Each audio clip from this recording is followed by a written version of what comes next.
Hello दोस्तों, कैसे हो आप सब। दोस्तों आज हम लोग जानेंगे कि समतल दर्पण पर लंबवत पड़ने वाली आपतित किरण का परावर्तन कैसे होता है। क्वेश्चन ध्यान से सुनेंगे कि समतल दर्पण पर लंबवत पड़ने वाली आपतित किरण का परावर्तन कैसे होता है।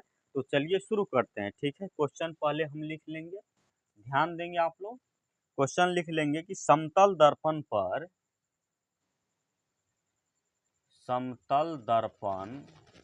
पर और एक चीज़ और, वीडियो बनाने का हमें कोई फ़ायदा नहीं हो रहा है। आप लोग सब्सक्राइब नहीं करते हो, वीडियो को सिर्फ देखते हो। भाई सब्सक्राइब करने से आपका कुछ नहीं चला जाएगा, कृपया सब्सक्राइब कर लीजिए चैनल को। ठीक है, तो तभी मेरा भी मोटिवेशन बढ़ेगा। ठीक है, तो समतल दर्पण पर लंबवत पड़ने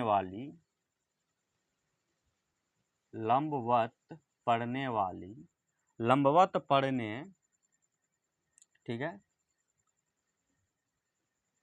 लंबवत पड़ने वाली आपतित किरण का परावर्तन कैसे होता है।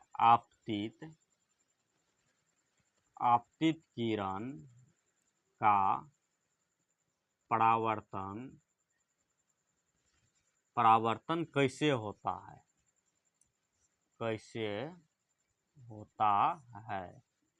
क्वेश्चन ध्यान से सुनेंगे। क्वेश्चन क्या कह रहा है कि समतल दर्पण पर लंबवत पड़ने वाली आपतित किरण का परावर्तन कैसे होता है।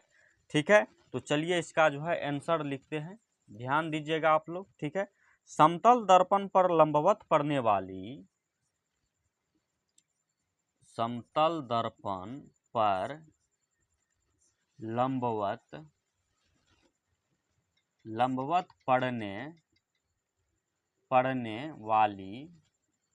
लंबवत पड़ने वाली आपतित किरण उसी मार्ग से लंबवत परावर्तित हो जाती है। आपतित किरण उसी मार्ग से लंबवत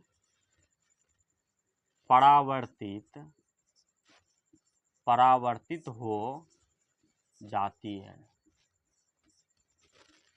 ठीक है, कह रहा है कि समतल दर्पण पर लंबवत पड़ने वाली आपतित किरण उसी मार्ग से लंबवत परावर्तित हो जाती है। ठीक है, समतल दर्पण पर लंबवत पड़ने वाली आपतित किरण उसी मार्ग से लंबवत परावर्तित हो जाती है। तो चलिए एक बार आपको हम चित्र बना के समझा देते हैं। तो ये हमारा हो गया क्या, समतल दर्पण। क्या हो गया, समतल दर्पण। ठीक है, ये हमारा हो जाएगा समतल दर्पण। ठीक है, और देखिए यहाँ एक रेखा खींचे। ठीक है, और ये जो है इसी मार्ग से जाती है और इसी मार्ग से आती है। ठीक है, ये हमारा हो जाएगा आपतित किरण।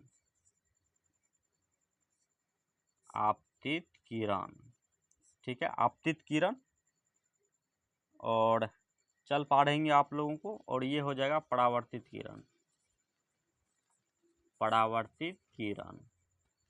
ठीक है, आपतित किरण और परावर्तित किरण। ठीक है, और यहाँ दो कोण बन रहा है। ठीक है, दो कोण बन रहा है, एक का नाम है आई और दूसरे का नाम है आर। ठीक है, तो यहाँ हम लिखेंगे, कि कोण आई बराबर 0, कोण आर बराबर 0। ठीक है, यहाँ मतलब दोनों सेम दोनों का कोण बन रहा है। ठीक है, कह रहा है कि समतल दर्पण पर लंबवत पड़ने वाली आपतित किरण उसी मार्ग से लंबवत परावर्तित हो जाती है। जैसे समतल दर्पण पर कोई किरण सीधा आ रहा है, सीधा। ठीक है, समतल दर्पण पर कोई प्रकाश की किरण सीधा आ रहा है तो लंबवत उसी मार्ग से सीधा परावर्तित हो जाती है। ठीक है, उसी मार्ग से सीधा परावर्तित हो जाती है। तो यहाँ कोण आई बराबर 0 डिग्री हो जाएगा और कोण आर बराबर भी 0 डिग्री हो जाएगा। तो आशा करते हैं कि आप लोग ये वीडियो समझ गए होंगे। अगर नहीं समझे होंगे तो आप लोग हमें जो है कमेंट करके ज़रूर बताइएगा कि कहाँ दिक्कत हो रहा है आप लोगों को। तो हम दोबारा इसी वीडियो को रिवाइज करके आप लोग को बता देंगे। तो धन्यवाद। ठीक है।